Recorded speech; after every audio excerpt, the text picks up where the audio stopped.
আমার প্রিয় ছাত্রছাত্রীরা, আজকে আমি যে বিষয়টা নিয়ে তোমাদের আলোচনা করব সেটা হচ্ছে সেকেন্ড সেমিস্টার এনইপি মানে জাতীয় শিক্ষানীতির।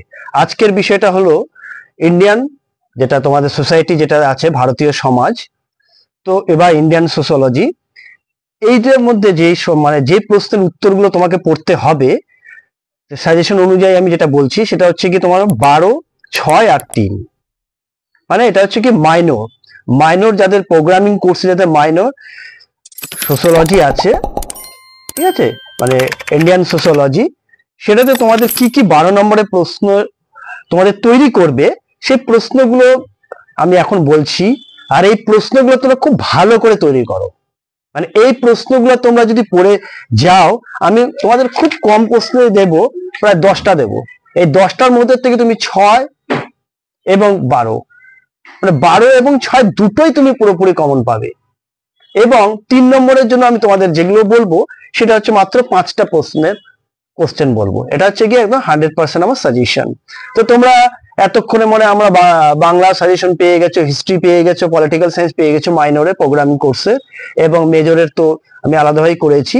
যে আমি যেটা বলছি 12 নম্বরের জন্য তোমরা কি পড়বে, সেকেন্ড সেমিস্টার এনবিইউ উত্তরবঙ্গ বিশ্ববিদ্যালয়ের যে তোমাদের সোশিওলজি যে মাইনর যেটা প্রোগ্রামিং আছে তোমরা কি কি পড়বে, সে পড়ার মধ্যে তোমাদের যেটা পড়তে হবে, 1 নম্বর কোশ্চেন বলছি আমি, ভারতের বহুত্ব সমাজের স্বতন্ত্র বৈশিষ্ট্যগুলি আলোচনা করো। 2 নম্বর কি পড়বে, বহুত্ববাদের সংজ্ঞা দাও। ভারতবর্ষের বহুত্ববাদের বৈশিষ্ট্যগুলি আলোচনা করো। তারপর কি পড়ছো, 3 নম্বর কোশ্চেন বলছি, জাতির সংজ্ঞা দাও। ভারতীয় সমাজ ব্যবস্থায় জাতির স্বতন্ত্র বৈশিষ্ট্যগুলি আলোচনা করো। হয়ে গেল। 4 নম্বর প্রশ্ন বলছি, যে প্রশ্নগুলো আমি বলছি সেগুলো কিন্তু খুব গুরুত্বপূর্ণ, তোমরা এগুলোই পড়বে।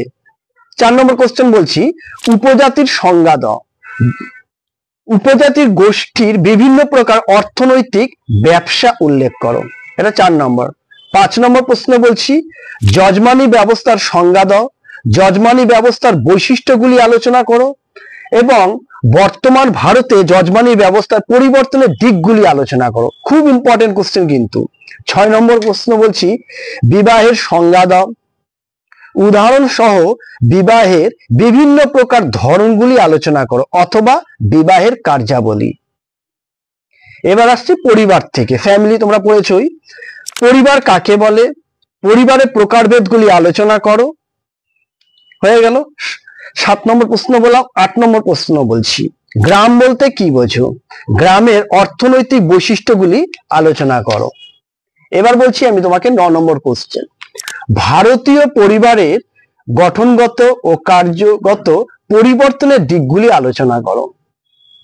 10 নম্বর প্রশ্ন এবং আমার শেষ প্রশ্ন, ভারতের জাতিভেদ প্রথার দিকগুলি আলোচনা করো বা ভারতের জাতিভেদ প্রথার পরিবর্তনের দিকগুলি আলোচনা করো। ভেরি ভেরি ইম্পর্টেন্ট কথা।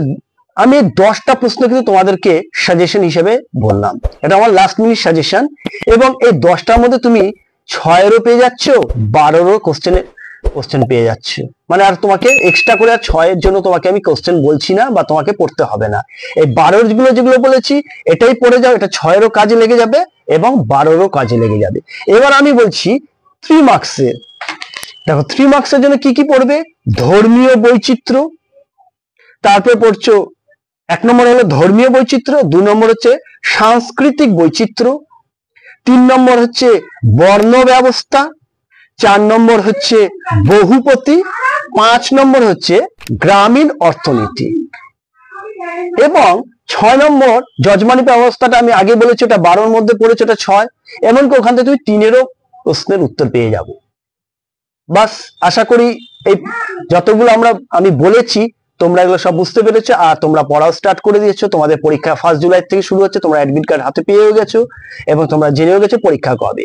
এবার আমার যে বক্তব্যে আসি, আমার বক্তব্য হচ্ছে যেটা আমি বলতে চাচ্ছি তোমাদেরকে, এই যে আমি কিছু যে সমস্ত বিষয়গুলি আমার ইউটিউবে আমি ছেড়েছি, তোমরা যদি সাবস্ক্রাইব করতে থাকো উত্তরগুলো পেয়ে যাবে এবং পিডিএফ আকারে কিন্তু আমি সেই প্রশ্নের উত্তরগুলো কিন্তু অনেকে আমার থেকে ক্রয় করা শুরু করে দিয়েছে, তারা আমার সাথে যোগাযোগ করেছে এবং তারা নিয়ে যাচ্ছে। বাইরে যারা কাজকর্ম করে, পড়ার ঠিক মতো সুযোগ পায়নি, তো বুঝতে পারছো, আমি যদি তাদেরকে 10টা প্রশ্ন বলি, এই 10টা প্রশ্নের মধ্যে নিশ্চয় তুমি কমন পেয়েই যাচ্ছ। তোমাকে 12 নম্বরে কটা করতে হবে? দুটো, 12 দুগুণা 24। 6 নম্বরে করতে হবে 4টে, 4 6 24। আর 3 নম্বরে করতে হবে 4টে। তো এই যে তোমাকে আমি প্রশ্নগুলো বললাম, তোমাদের যদি উত্তরগুলো দরকার হয় বা তুমি মনে করো যদি আমি আরেকটু ভালো রেজাল্ট করতে চাই, তাহলে অবশ্যই তোমরা যোগাযোগ করবো। গত সেমিস্টারে যারা পাশ করে গেছে তারা আমার থেকে সব নোটস কালেকশন করেছে, পিডিএফ আমি পাঠিয়ে দিয়েছি অলরেডি। আমার পিডিএফ আমাদের এখান থেকে পিডিএফ পাঠানো শুরু হয়ে গেছে, তারা বিভিন্নভাবে পিডিএফ নিচ্ছে। এবং আমার গত বছর ওরা অন্য অন্য জায়গার থেকে পড়েছিল, কিন্তু তারা সেভাবে পাশ করতে পারেনি। তো যাই হোক, আমার এখানে তোমরা আসো, যোগাযোগ করো, শেষ। আর এই বলে আর ইয়ে বাড়াচ্ছি না, আমার সাজেশনগুলো এইভাবে ফলো করতে থাকো। তো আজকে এখানেই রাখি।